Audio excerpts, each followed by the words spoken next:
4ஆம் பாவம் 6 தொடர்பு கொள்ளும்போது, ஏன்னா இந்த வீட்டுக்கு இது பரிணாமமா போகுது இல்லையா, அதனால என்ன ஆகுதுன்னா 4ஆம் பாவத்தையும் டெவலப் பண்ணுது. 6ங்கிறது கடன் சொல்றதால தன்னுடைய வீட்டை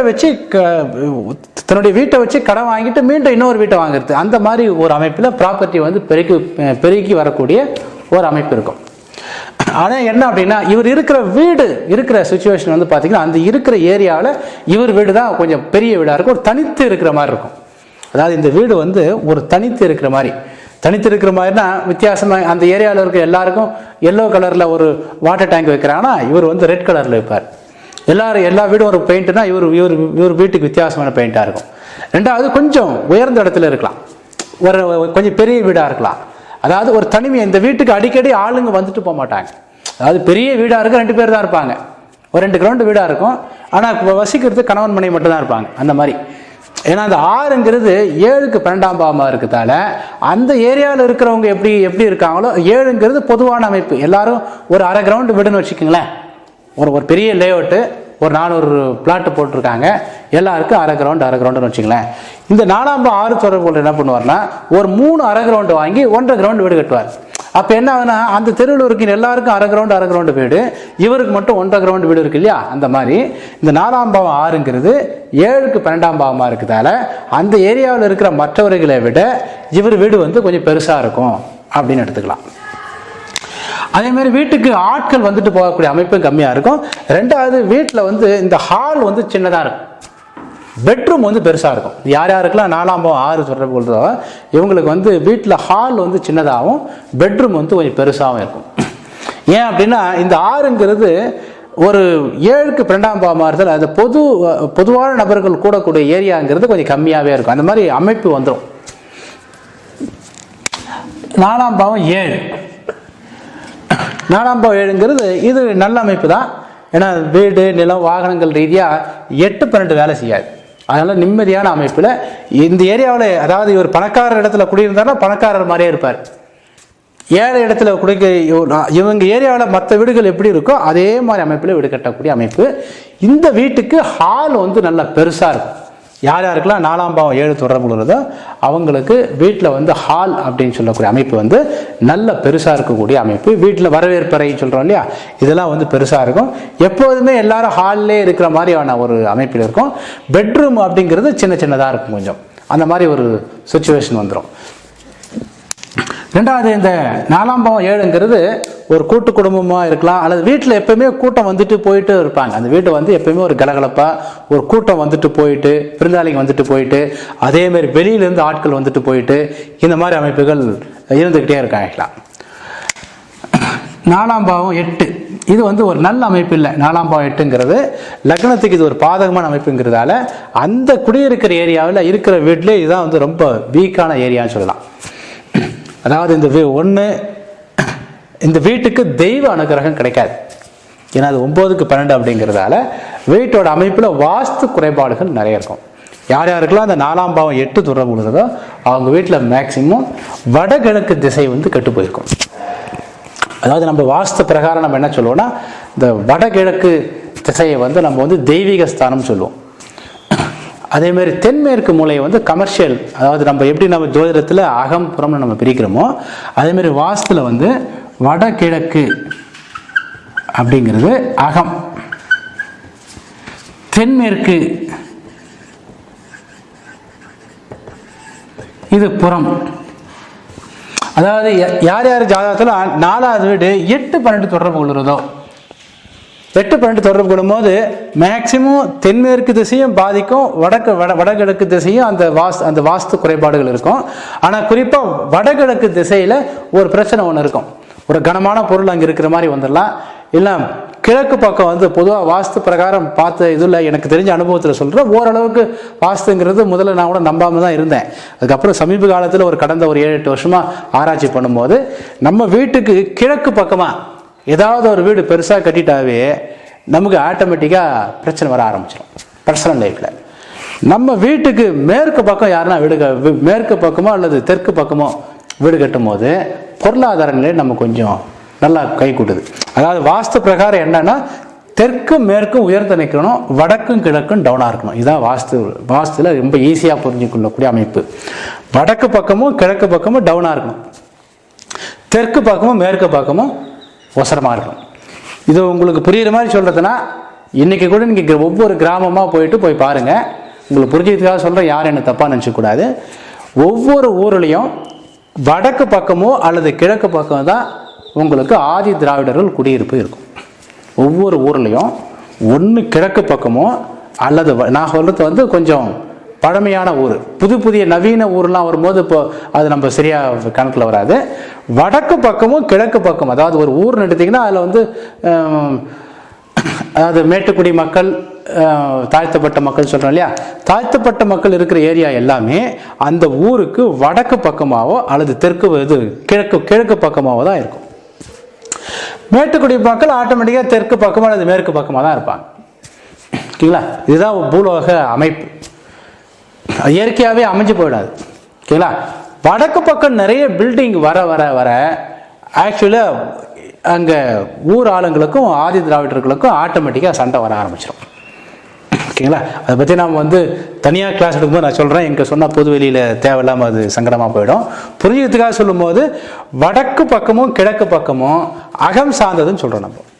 அதாவது வடகிழக்கு மூலை என்பது அகம் சார்ந்த அமைப்பு, ஸ்பிரிச்சுவல் ஏரியா அப்படின்னு சொல்கிறோம். மெட்டீரியல் இல்லாத ஏரியான்றது. தென்மேற்கு துறைங்கிறது நம்ம லக்ஷ்மி அப்படின்னு சொல்லுவோம். இங்கே கமர்ஷியல், அதாவது இங்கே அகம்புறம்ன்ற மாதிரி. அப்போ இந்த இடத்துல 4வது 8 தொடர்பு கொள்ளும்போது என்ன ஆகுனா, அந்த வீட்டில் வந்து வடகிழக்கு மூலையில் ஒரு குறைபாடுகள் இருக்கக்கூடிய அமைப்பாக இருக்கும். அந்த வீட்டில் அவர் இருக்கிற வீடு எப்பவுமே ஒரு 4ஆம் பாவம் 8 தொடர்பு கொண்டாவே அந்த வீட்டில் ஏதாவது ஒரு குறைபாடுகள் இருந்துட்டு இருக்கும்.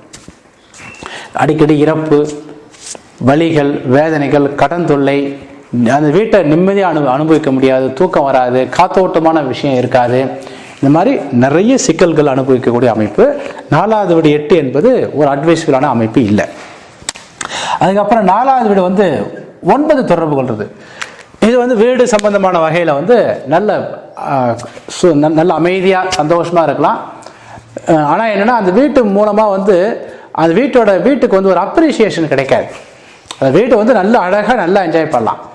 இந்த 4வது வீடு 5ஐயும் 9ஐயும் தொடர்பு கொள்றவங்களுக்கு தென்மேற்கு மூலை வந்து கொஞ்சம் பலவீனமாக இருக்கும். அந்த இடத்துல வந்து தென்மேற்கு மூலையில் ஒரு பள்ளமோ அல்லது வந்து அந்த ஏரியாவில் ஒரு குறைபாடு இருக்கிற மாதிரி, அதில் ஏதோ ஒரு குறைபாடு இருக்கும்.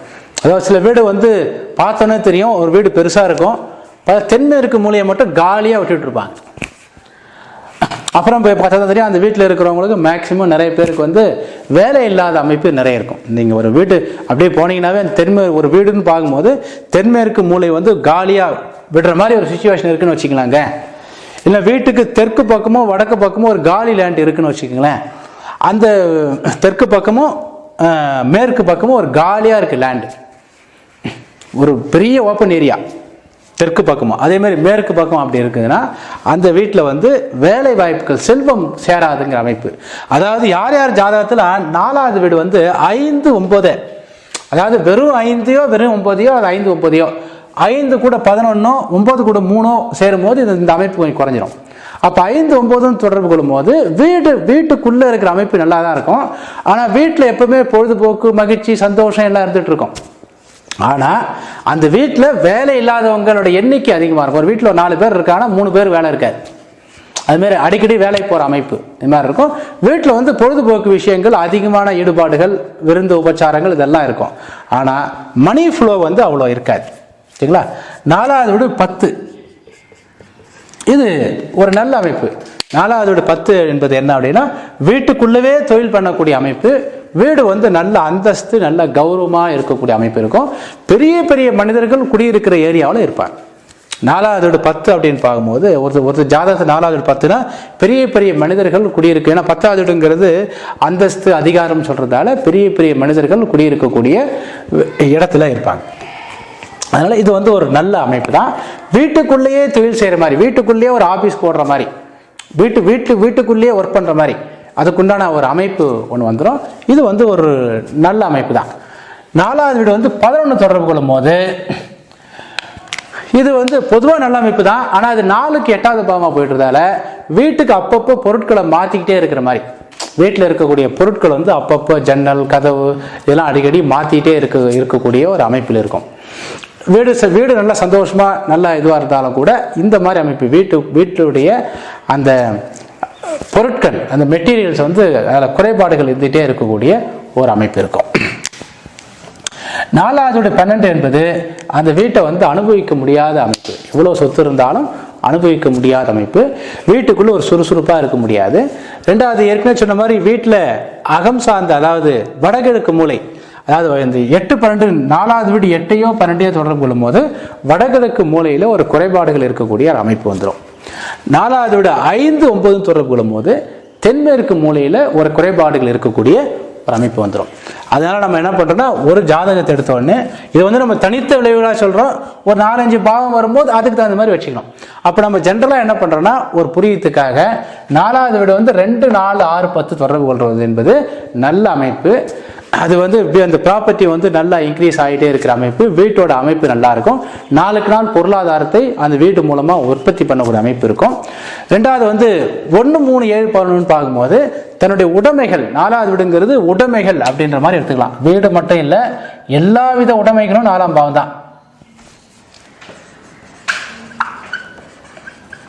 எல்லா வித உடைமைகள்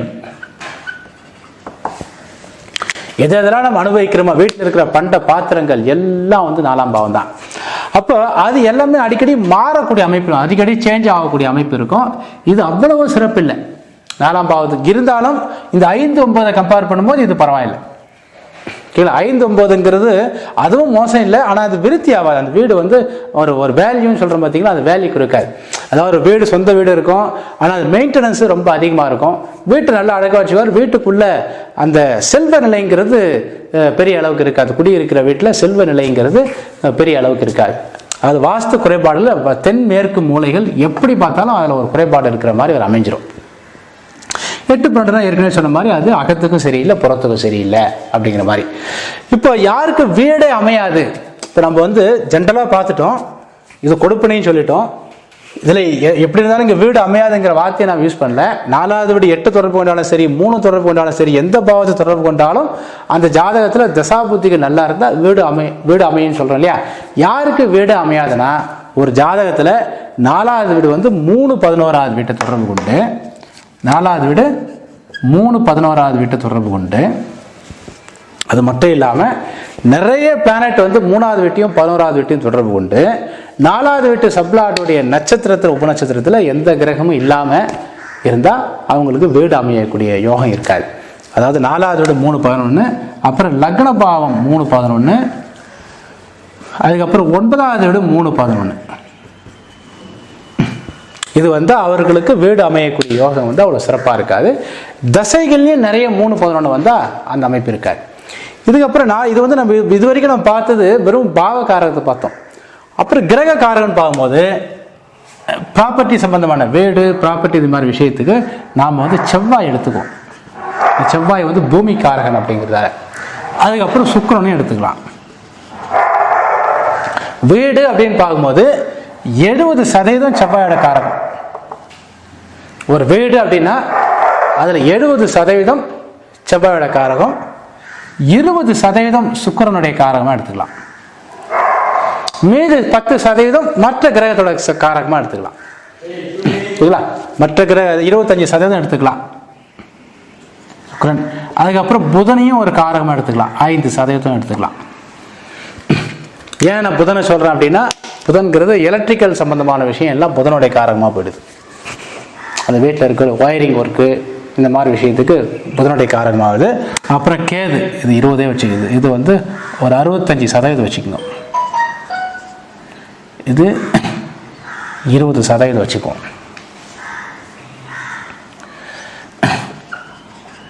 பிளம்பிங் ஒர்க்லாம் கேதுவோட காரகம். இந்த பிளம்பிங் ஒர்க்கு இந்த இது எல்லாமே, ஏன்னா பிளம்பிங் பைப்புலாம் போகுது இல்லைங்களா, இந்த மாதிரி பிளம்பிங் ஒர்க்லாம் கேதுவோட காரகமாக. மெஜாரிட்டின்னு பார்க்கும்போது இது 2 தான் மெஜாரிட்டி. 25%, 35 25 5 5ன்னு வச்சுக்கலாம். மீதி கிரகம்லாம் மைனஸ் ரொம்ப கம்மியாக தான் இருக்கும். அதாவது மெஜாரிட்டி ஏன் செவ்வாய் சொல்லணும்னா, செவ்வாய் வந்து வீட்டோட பேஸ்மெண்ட்டு முழுக்க செவ்வாயோட காரகம். இப்போ பேஸ்மெண்ட்டுங்கிறத கிட்டத்தட்ட 20-25% போயிடும். அப்போ பேஸ்மெண்ட்டு செவ்வாயோட காரகம் ஆயிடுது இல்லையா, செங்கல் மணல் அந்த சுவர் எல்லாமே அதில் வந்துடும். அதுக்கப்புறம் ஜன்னல்கள் அப்படின்னு பார்க்கும்போது தான் இங்கே சுக்கிரனுடைய காரகம்.